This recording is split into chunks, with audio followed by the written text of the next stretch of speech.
You are listening to the new man beyond the macho jerk and the new age wimp. Your host is men's coach Tripp Lanier.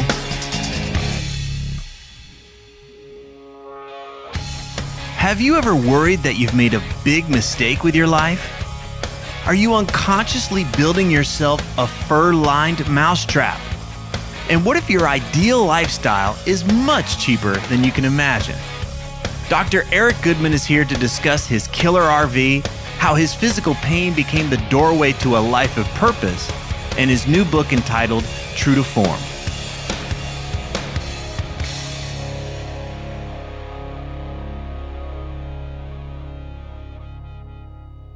Is that a problem if you hear like the birds in the background? Is that an issue at all? I think I'll just make up stories about what it is. Like there's other things you got going on. We're in the jungle right now. I'm speaking to you live from the jungles of Montecito. The jungles of Montecito. That's crow for give me more money. I was thinking, like, what lives in the jungles of Montecito? Yes, I lost the key to my Aston. Yes. Yeah, exactly. I'm hiking alone in the wilderness, and all I've got is 6 bottles of Avion. Oh no! Yeah, the troubles there, big time troubles there in the jungles of Montecito. Well, let's dive in. So, I mean, when you're not teaching or writing, you work with so many different types of people. They're the pro athletes. There's movie stars. Everyone in between. When I came out and stayed with you at your place in Carpinteria last year, there was a world-renowned DJ that stopped by in the morning, and then later in the day, it was Dean Potter, the late Dean Potter. Man. Spent the afternoon working with you. I got to watch you do that, and so Dean was a guy who was climbing cliffs and flying in wingsuits, and the DJ Chris was somebody who spent a lot of time indoors working on a computer. So I'm a little baffled by this because I'm trying to figure out what these folks have in common body-wise that they're coming to you. Like, what do you see that's happening that has you work with, such a wide assortment of people? I really like that I had the opportunity to work with Dean. That's like still to this point, one of the most valuable, brief, but valuable times that I've gotten to have with a client. And I even, it's weird. I didn't have that. I didn't have like a crazy close relationship with him, but I got to be the first and only person to ever really work with him on training for anything. Like the guy was just such a sort of like an innovator and a creative spirit that he just did his own thing. Mm-hmm. And when he got a little bit injured and he kind of felt like his energy just wasn't where he wanted it to be, he kind of lost a little bit of that zest, mm-hmm. just because he wasn't feeling strong. And I got to share foundation with him, and we're actually talking on the 1 year anniversary of when he passed, and I got to know him for nearly the last year of his life, and all thanks to his really cool girlfriend Jen Rapp and Whisper the dog and all that. We got to spend some time with them. But before I even go into any of the similarities, like Dean was a really remarkable guy. Like you and I have talked about this a little bit. Like I felt extremely touched by him in the handful of really cool encounters that he and I had. Yeah. So very proud of the brief but kind of deep relationship that I got to share foundation training with him and give him a real powerful, last 8 or 9 months of life where he felt stronger than he was feeling. And I'm very proud of that. Yeah. To compare him with Chris Lake, who is the DJ that you're talking about. Uh-huh. Chris, I don't know Chris well, but Chris came to me with just like back and neck problems, like so many do. I think he had checked out some of the free videos that I have on YouTube, and they helped him a little bit. And he just got in touch with me like so many people do, and came over a couple times, and we just taught them the same thing. While Chris does do a lot of his work on the computer, DJing has become extremely technological, and he's a world-renowned DJ. The guy spends all of his time traveling and making music and playing to really large crowds, which is rad. I mean, what a cool way to go through life. Yeah. But it is not a very physical way to go through life. I was just there for a couple of days, and I saw this, and I was like, wow, it's interesting. So many people are very niche oriented. They work with very specific types of people or specific types of athletes or, business people or whatever. And here were these two very different types of guys, what they did with their bodies, but you worked with them very similarly. I watched you work with them. Usually a lot of the athletes and people that I work with, I don't know who they are. After I get to know them a little bit, then I kind of learn their world, and you start to see like, oh wow, this person has millions of fans. That's remarkable, interesting. But bodies are bodies. I don't care what personality or endeavor comes with it. A human body is more or less a series of biomechanical actions that lead to movement. And whether you're a wingsuit, base jumping, slacklining rock climber, or a DJ that, doesn't move your body much, but you sort of transfer energy so other people can move theirs. Biomechanics is very important. For Chris, the most important thing was stabilizing his neck as he leaned over a desk, leaned over a turntable, leaned over a computer, whatever it was, stabilizing the muscles at the front of the neck to be able to do the job that currently the back of his neck was trying to do. And it hurts and it's painful and you get headaches and you get kind of crummy feelings. Probably had some back pain. Usually people come to me with some kind of back pain, and we just stand them up taller and make their muscles work. If you look at who the body belongs to, you're going to have your capacity to help them skewed. Whereas if you're going to have some form of emotional or energetic connection to this person that is going to make you feel more or less liability for their well-being than you actually should. If you look at a human being and you look at them as the athlete that makes $5 million a year, you're going to become cautious in something you already trust yourself. Right. And it changes things. So you can't know what they do. You can't know who they are. And if you do, you can't pay attention to it. And I work the exact same with people like you're talking about that have notoriety, but man, I work the exact same with people that are completely unknown. And sometimes I have the best relationships with those people too. It doesn't matter who the body belongs to. Yeah. There's so many parallels going on here. I love that you and our conversations are usually like this, because I remember one time this guy contacted me and I didn't bother to Google him before we talked, and we had a very powerful conversation.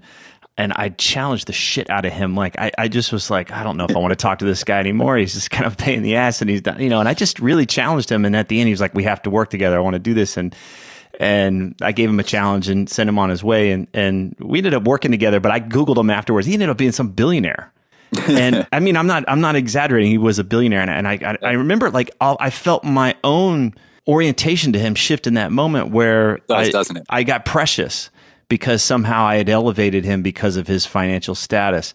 But I was so glad to have that experience. Like, no, come back, because I really helped him when I challenged him in that way, which is probably what nobody in his life does. Everybody else kisses his ass and puts him up on a pedestal.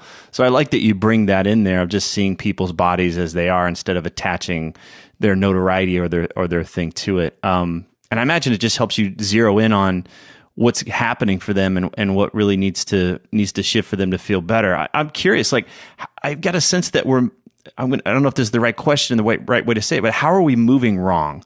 If a guy that is hucking himself off of cliffs and flying through valleys and another guy that's on a computer all day are having similar types of things showing up, what are we doing that could help us move better or in less pain?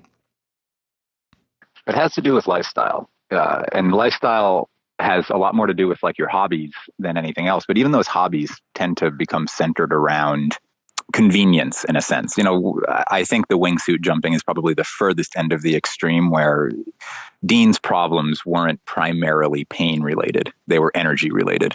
Whereas most people come to me with pain problems, and the biomechanical breakdown that is so similar among people is that the lower spine and the mid spine tend to absorb the vast majority of the downward force of gravity. About, if it's the lower spine, about 2 inches above, and if it's the mid spine, about 6 to 8 to 10 inches above the spot where they should, which is the pelvis, the hip joint, this area that is really designed to absorb and maintain the sort of relentless and variously angled force of gravity. So as your body starts to break down, it doesn't matter how fit you are. Doesn't matter at all. My old partner, Peter Park, is a great example. I love talking about him because he's still one of the best endurance athletes that I've ever met. I think he's 50 to 51 now. And he's still super strong. I worked out with him just the other day and I was like, God, you gotta be fucking kidding me, Peter. Me and him are going to cross paths when I'm 45 and he's 60, Yeah. And that's when we're going to be at a similar, if I work hard, that's when we'll be at a similar capacity for endurance. Right. But that breakdown doesn't have anything to do with his ability to run fast, Dean's ability to fly fast, Chris's ability to spin records. or however it's done now. Right. It has to do with sitting too often, letting your head fall forward under its own weight, and watching way too many screens that converge our vision way too brief in front of us. That little convergent, almost like the eyes are crossing down in front of that little computer screen or in front of the phone or in front of the iPad or whatever. It's a pattern that we're staying in longer than we ever have. And it takes our head forward and we start to almost like lean our noses forward. And that changes the muscular contractions from the base of the skull all the way down to the base of the spine, all the way down to the knees, all the way down to the ankles. I'm talking all the way down to your toes. Yeah. Nothing will fix the basic biomechanical breakdown of the spine absorbing its own weight other than teaching the spine to get stronger. Basically, as our body begins to rest on itself too much, it's like a puppet that doesn't have the strings being pulled on. It's literally just collapsing inward on itself, resting. We have to make the rib cage expand. We have to make the glute muscles, the hamstring muscles, the adductor muscles. If you think of the femur bone, the thigh bone, think of like a ham that's cross-sectioned. All those big muscles that surround that bone, those are designed to support you and lift you and expand your torso and open up your chest and pull your chin back and pull your head back so that when you stand, you're not resting on your joints. You're being pulled through various muscle chains. It's an incredibly metabolically active posture. And it's a human posture, and it's a natural human posture. And we have convenienced and comforted our way out of it. Yeah. I just want to come back to something you said when you started talking about the phone. I remember the first day that I got an iPhone years ago when it first came out.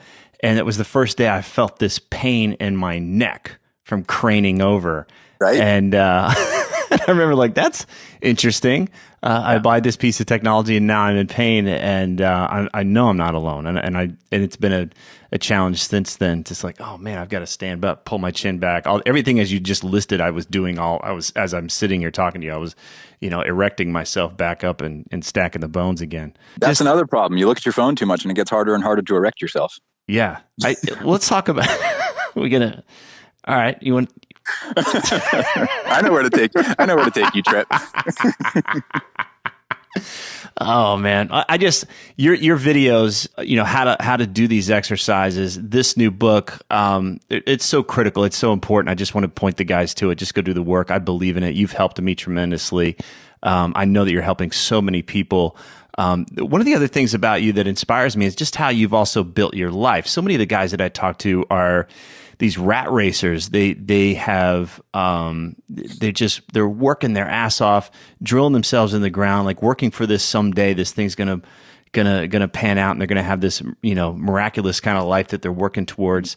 I think one of the reasons why we get along here is I just appreciate how you've designed your life. You're still relatively young. You've become a thought leader in this field by challenging a lot of conventional wisdom. You've aligned your work and your lifestyle with your beliefs and your values. So much about your life is about playing and learning and growing and traveling. And I'm thinking about the guy that's out there listening, who's waiting. He's waiting to make his mark. He's waiting to challenge the world with what he believes in. He's waiting to align his life with what he believes in. He's in this rat racer mode. Just describe a typical week for you. I know you teach. You'd usually do a teaching somewhere every month, but just kind of give us an idea what your life is like. Because I called you today and you were camping. Is that right? You guys are. Yeah. Well, we camp a lot, and we camp like we yuppie camp. I'm a doctor. My girlfriend's a physical therapist. We have a lovely motorhome, so our camping is not all that. That thing's badass. It's hard to call that camping. That thing is badass. Yeah, it's not really camping. You are on a campsite, which is lovely. Glamping is more accurate, but it is really different. And before I even get into the lifestyle, I've thought about this a lot. I figured you were going to ask me something like this. And, I don't take talking about this stuff lightly because I hope at least one person's listening, and some of my screw ups will help them along the way a little bit. You got to understand that there is no getting out of the rat race. There's none. It's not a rat race. Human existence requires a little bit of suffering. It's part of it. Without it, you don't get better. You don't get where you want to go. So if you're just going along, not paying attention to what you want, your suffering will be in the form of entering the same group of people that aren't really paying attention to their life. They're not paying attention to their occupation. They're not paying attention to the value of every minute of every day of their existence. So their rat race is running amok among those other people, which is wonderful people. It's just they focused on different things than what made them most happy. occupationally or with their time. Mm-hmm. So they spend most of their time trying to figure out how to find happiness among that challenge, within a job they don't like, within as a very intelligent man that I used to know named Alad Miles put it, a fur-lined mousetrap. Some of them are extremely comfortable, but it's comfortable within sort of their own barriers, their own boundaries within that fur-lined mousetrap. My rat race, a lot of people like me, and I'm not unique in any way. Like, there's a lot of people like this, I assure you. Your rat race is sort of run like among the ruminations in your head that don't stop. There's always something to understand. There's always something that, like, you sort of, or I shouldn't say you, I respond to discomfort with a necessity to move, a necessity to change the situation, to change the discomfort and make it more comfortable. In my life, I used to move all the time. So, and it got frustrating after, the 14th or 15th move. Places, if you're not meant to be happy in one place, you're not going to be happy in one place. And I'm not happy in one place. Mm-hmm. So we got an RV. Mm-hmm. And I realized that the only way that I was going to still love foundation training and love sharing this work and teaching this work was not going to be flying in planes all the time. It was going to be taking my dogs with me, taking my surfboards with me, having everything I need to live well, my bikes, my slack lines, my rock climbing gear, my girlfriend. Like, we get to travel together now. Mm-hmm. And I get to teach. I teach my certifications once or so a month, but I also teach workshops. I also teach a lot of free public classes. I give a lot of lectures, and I still see patients. I'm licensed in both California and Colorado as a chiropractor. Mm-hmm. I don't have a practice, but I have a lot of friends, and those friends always get the care they need, as you know, mm-hmm. and as anybody else. So my life is designed with the understanding that my spontaneity, the way that I win my rat race, is the ability to up and go. It used to take the form of various relationships. It used to take the form of, moving and getting a different house, living there for a year or 8 months, and then getting a different house, and like always trying these different areas. But in my life, being able to just be on the road, being able to travel and teach with a couple people around me that I love. My best friend in the world, Dr.Eric, now does the same lifestyle. He's an owner of foundation training with me. We have a couple other young doctors that are getting into the same thing. And all of a sudden we have this group of people that can travel and be incredibly effective at treating people and caring for people and teaching people about health. I love it because it seems like you shifted out of a mindset, which is, something's missing here. It must be over there. I'm going to abandon what I have here and I'm going to go over there. You know what? That wasn't it. You know what? I see that shiny thing over there. I'm going to go over and do that. And instead of that, it's more of what works for me and what am I going to take with me, and I'm going to go explore. I'm going to embrace my desire for variety. I'm going to embrace my desire to explore and turn over new stones. But it doesn't mean that I'm abandoning a previous life. I'm not choosing one over the other. Does that fit? It's not choosing one or the other. It's choosing life. It's choosing living your life. You know, that's all it is.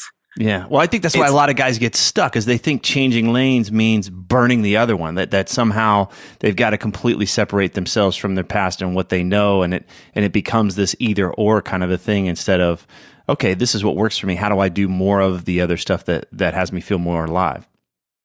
If there's one thing that I have learned the past couple of years, having built a business, having spread an idea, having met a lot of people, and then up and moved to the RV lifestyle, which for me works well because I have a business that can travel with me. I have something I need to teach. I have that ability, but it doesn't cost that much money. And that's one thing I want people to understand. Like, you don't have to be a rich person to have to take life and to enjoy it and to do it the way you want to. I meet people every single day, and myself included. I don't pay myself more money. I hire more people when we do well as a business. Mm-hmm. We're up to about 15 employees now, and we're doing, it's great. But we meet people that are on $3,000-$4,000 a month budgets, and they're doing this totally fine. Mm-hmm. They have their RV. They get these little camping passes and things, and it gives them like what we have. We can go all around the country, and there's like 100 campsites all around the United States that we can use, and we have full access to for a good few weeks at a time with this membership pass we have. I can't believe I'm doing this. Would you have told me this 2.5 years ago? I'd have laughed at you. Like, no way. I can't do that. Yeah.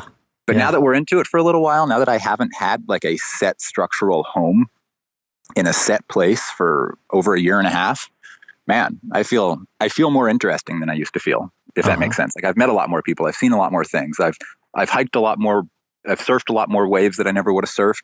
I got into parts of the ocean that I was terrified of, like Pacific Northwest. Yeah. I've surfed there a good dozen times now. It's like, you do things because they're available. Right. And that's what the lifestyle does. And that's how I beat my own inner brain rat race. Well, I love what you said. Is it's a lot more accessible than we think, and so much accessible. And like there's a guy that I've worked with for a while now, and I've just been digging at him. Like, what's the dream? What's the dream? What's the thing that you got in here that there's just no way you think you can do it? And he laid out this thing. Here's what I would want to do, but and he had and then he was telling me his excuses while he was telling me this stuff. That he wanted to be an attorney. He wants to work on these cases instead of those cases, and he wants to be able to spend part of the year in this part of the country and do this and that. And I said, great. Well, let's just figure out what it costs. Let's figure out what it would cost. And he came back the next week and he was blown away. He's like, I think I'm missing something here.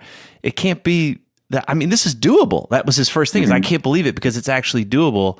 And I was like, yeah. And his whole thing was, I can't live that way. In his mind, he was thinking, until I've got X millions in the bank, or I've reached this certain level. I used to think the same way. Yeah, we all do. I think that's what we've been grown up to believe. That's part of the rat race, is once I get to the end of this thing, out there's the cheese, right? That's where it's going to get good. And he didn't even realize. So he never allowed himself to get curious about what that lifestyle costs. And now, I mean, just he was in this place like, this is doable, Tripp. I was like, no shit. Like, let's do it. And that's what we're working on now. But it was like, just his mind had blocked himself that, nope, I've got to do things a certain way before I can allow myself to even think about what's possible. So I love that you're one of these guys that's out there kind of blowing up the mold for how to be even a chiropractor. I'm going to use that term really generally, but just that, hey, be licensed in a couple states and practice fairly there, and then go teach and do what you do. It's always been really inspiring for me how you do this stuff. I mean, do you ever doubt yourself? Yeah. Do you ever get into places where you kind of like, I can't do this, and of course, who am I to do this? Yeah. What's that like for you? What are those voices like? It's very real, and I often listen. I take myself very seriously if I think I can't do something. I really do. I believe I really do. I believe in caution. I absolutely believe in understanding your limitations in so many avenues of life, because that's the only way that you can push through them cautiously, safely, and sustainably. Man, we have some built-in mechanisms of self-preservation, and those things are real. And the way to recognize opportunities in life is to know yourself and to know what you can do and what you can't do and what you would like to do. And those are really important things. What can I do? I can surf okay. I can help people with some pretty typical pains, and I can understand the body as well as most chiropractors can understand the body. And then I can take my experience to that understanding, and it really helps me relate to a lot of injuries. What can I do in surfing? Can I surf a triple overhead wave? Maybe, but not without somebody extremely experienced with me, showing me where to paddle out, showing me what to avoid, helping me. You have to be around people that are better than you in all these things. When I go surfing with people that are better surfers than me, I get better right away. My favorite guy that I surf with, who's become a friend and somebody I really look up to, is Brad Gerlach. Every single time I surf with Brad, I become a better surfer. Not because of any other reason than I feel safe to do what we're going to do. Whether it's small or big waves, he tells me something to do, I do it because he's better than me. He understands. But if I were to be there on my own, just trying to do those things, it would be silly and foolish. I wouldn't be being cautious. I wouldn't be understanding my own barriers and breaking through them safely. I would be sort of brashly going towards the ends of my boundaries and seeing what happens. And there's a recklessness to it. There's a recklessness to it, which is totally fine in some avenues and totally not fine in other avenues. I cannot be reckless with patients. I never will. Never have. I can be confident with patients. I can confidently let them know what I believe is the case and what I believe is the problem, but I cannot give them absolutes. Understanding your boundaries, understanding your capacity, that's when you get lucky in a lot of ways. You understand your boundaries and you start to recognize opportunities that fit within your wheelhouse, that fit within your spectrum of abilities. And it makes you more cognizant when opportunities present themselves to understand what you can and cannot do. Well, let's go into that, because you're a chiropractor, and you could have just been a chiropractor, and you could have just been a chiropractor that travels around and does what you do. I couldn't. I couldn't. I was in too much pain. Right. Okay. Well, without your pain, that's what I wanted to get into. Is that there was something in your life that has allowed you, or you've given yourself permission to be the teacher that you are? Because I know other chiropractors, and they're not all like you. I know other people that are in the healing profession, and they're not all like you. When we talked a couple of weeks ago, and you brought up the word obsession. What does that mean to you? You can't be obsessed until you find a proper obsession. That's one thing I learned for sure. Like, I did not have an OCD personality in any other stage of my life until I was told I needed to have fusion surgery when I was, in my mid to late 20s. Okay. And I was told again by another doctor in a practice not far, a mile down the street in Huntington Beach, California. But these were MDs, and I was a budding chiropractor. I probably had 2 years left of my education as a chiropractor before I could even, try to get a license and try to practice. And I was basically told, like, hey, man, not only is your education, subpar to get you better, but you're getting worse. That was more or less, they didn't tell me that, but that's how I responded. That's what it felt like. That's what you heard in your head. That's what I heard. And that didn't happen in a vacuum. That happened over quite a long time. And it ruminated. And I told you, everybody's got their rat race, and my rat race is rumination. And I'll run that shit as long as I need to. And what were you ruminating? I'm getting worse. I'm getting unhealthy. My rumination was so simple. I've made a terrible mistake. I'm probably going to end up homeless because I cannot practice as a chiropractor, and I'm going to be, $180,000 to $200,000 in debt.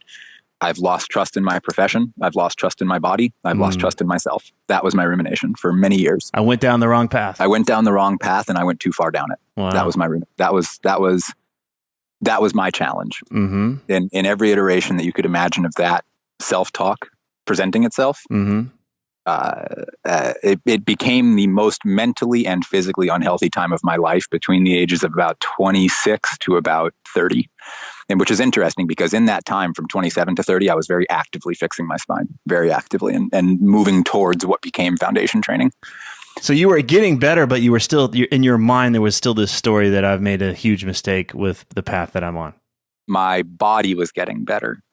Mm-hmm. But I wasn't quite understanding it to the degree that I needed to yet. And my mind was not getting better. It was getting worse because I was running the rat race mentally, which exhausted me. And then I was physically running a different race, trying to beat my pain, trying to beat my perception of my own profession at that stage.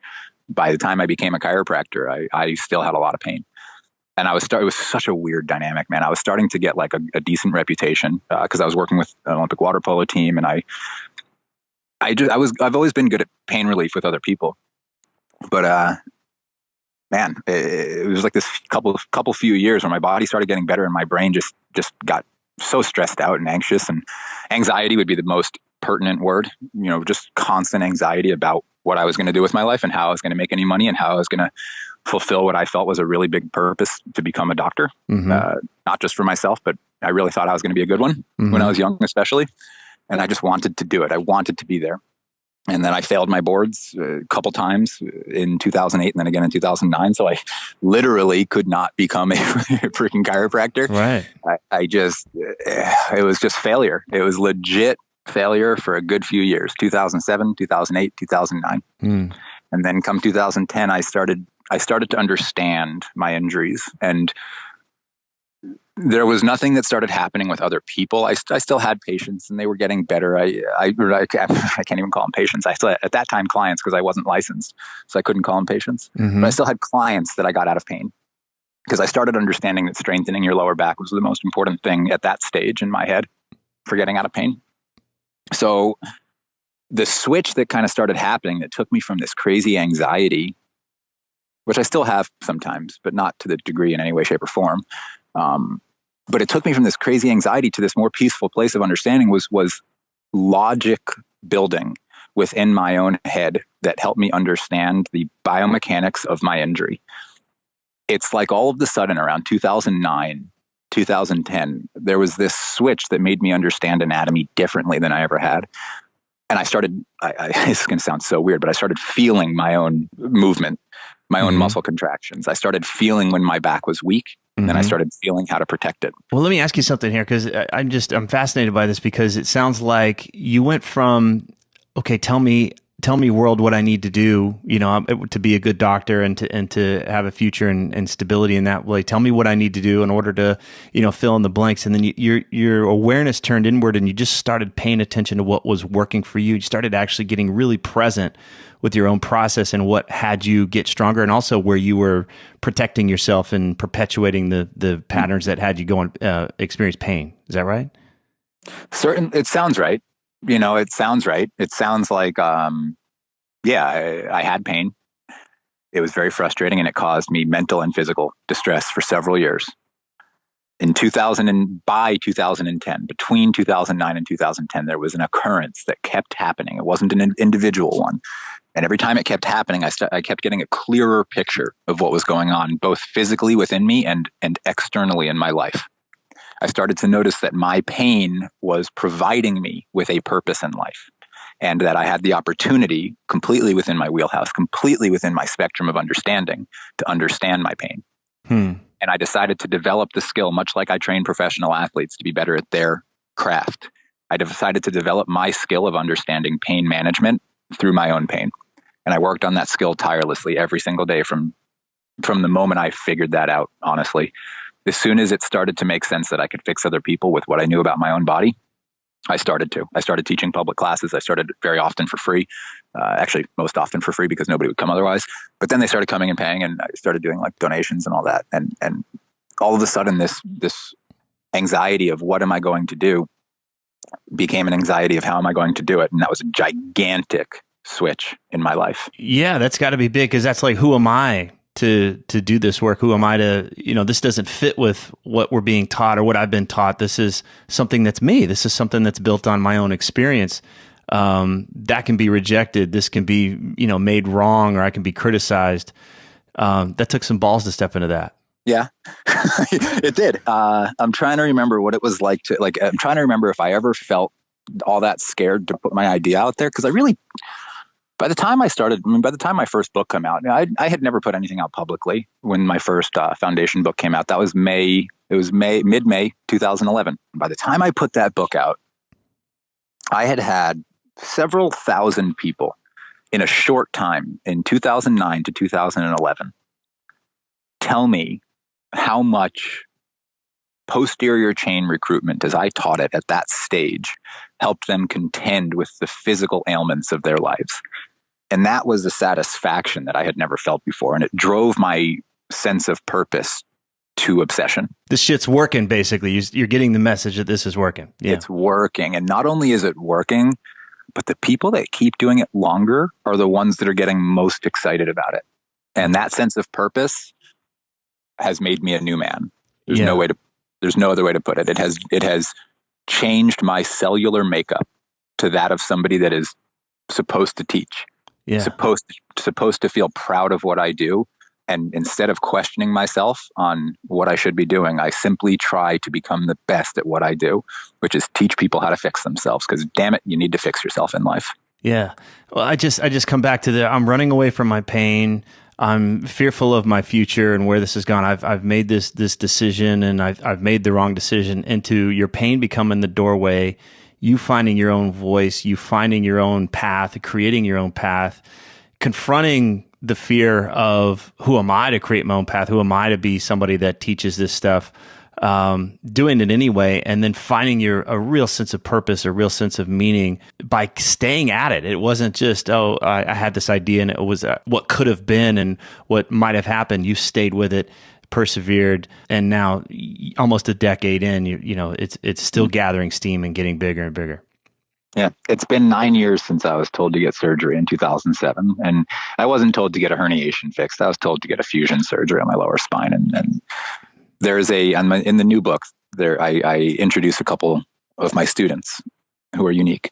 One of them is a guy named Joseph Paul, who is a rehabilitative physical therapist in Arkansas, and he rehabilitates spinal fusions. He is a spinal fusion rehabilitation specialist. That's a very unique thing to be, and it makes you never want to get a spinal fusion. And then he was told that in order to fix his spondylolisthesis at 60 years old, he would need a 360-degree spinal fusion. He found foundation training about 2 years ago, maybe 3 years ago now. Within the first 6 months, he simply said, I noticed changes. I was able to control changes. After that 6 months, he was able to cancel his surgery. He then became a certified foundation training instructor. He has not gotten surgery, and he uses foundation training now to prevent people from having to get the same surgery that he used to rehabilitate. Sometimes he still has to. Sometimes people are too far gone. No question about it. Yeah. But most often, as he says in the book, there is zero negative effect to using this work. He's like, they have only experienced positive results, and they have helped people not undergo so many surgeries as a result. Yeah. And if I would have been told that something like foundation training existed 9 years ago, it would have changed my life forever just as much as coming up with it has. Yeah. So I recognize how impactful injuries can be in somebody's life. I was at my worst, the worst I've ever been, mentally, physically, all of that, because of my back pain. Yeah, I think that's what we don't see is just how when our bodies are in this disarray, we don't get to live this purposeful life. We don't get to align our values with the work we want to do in the world. All the lifestyle shit we talked about just a few minutes ago is out the window because we're in pain. It's a powerful thing that people can't recognize and relate to until they've been in it. And that's good. I don't want people to relate to it. I don't want people to ever feel that pain. I don't want people to ever feel debilitated in the human body they've been given. Mm-hmm. It's not supposed to feel debilitated. It's supposed to feel pretty strong. It's supposed to feel aches. It's supposed to feel occasional agonies, but it's not supposed to be debilitated. And I see so many people lose interest in life dramatically, becoming apathetic to their existence as a result of not being able to feel well enough to enjoy it and participate in it fully. And if there's one, that's my little, what has become, I guess, my grand purpose with foundation training. It's not a back pain recipe, even though it does help that a lot. This is a lifestyle of paying attention to your body so that it can serve you and that you can serve it through the rest of your life into old age for as long as possible. Just like Dean Potter, just like Chris Lake, just like me, just like you, just like, a girl surfer like Lakey Peterson, or a brilliant guy that practically designed Google. He was the chief engineer of Google, Wayne Rosing. All of these people have been my clients for a long time. They've all been doing foundation training for a long time now, many years, and their success is tremendous. And my success doesn't reflect it financially, but I don't really care. My business success, my reputation, the credibility of my instructors and myself reflects that. And that's what a reward, man. Yeah. You inspire me, brother. I appreciate you doing this work. I follow you closely. I love that I get to come and hang out and watch you do this stuff. I appreciate how you've had an impact on my life. Appreciate that. Dr. Eric Goodman, the new book, True to Form, How to Use Foundation Training for Sustained Pain Relief and Everyday Fitness, but it goes much deeper than that. I love how you connect this back to what we're here on this planet to do. So I just assume everybody's going to read the book because Chris Hemsworth did the forward. That's my, I already told Chris, I'm going to get about 10, 20,000 people to buy the book. You're going to get the others. Everybody else is you. I think you need a pull-out poster of him. That if you want more, yeah, right. I think you got to go a little deeper with it for that. No, I do, Tripp. I appreciate it so much. I love talking with you in a friendly capacity. I love you've helped me tremendously in a variety of ways as well. It's not easy always being a person that is bringing something unique to the world. The world can be both very loving and very mean, and it can mess with somebody's mentality. And you've always been there for me when I feel at the edge. So thank you kindly for that. If these interviews are helping you, then please visit The New Man on iTunes and leave us a positive review so others can discover the show more easily. Thanks for listening.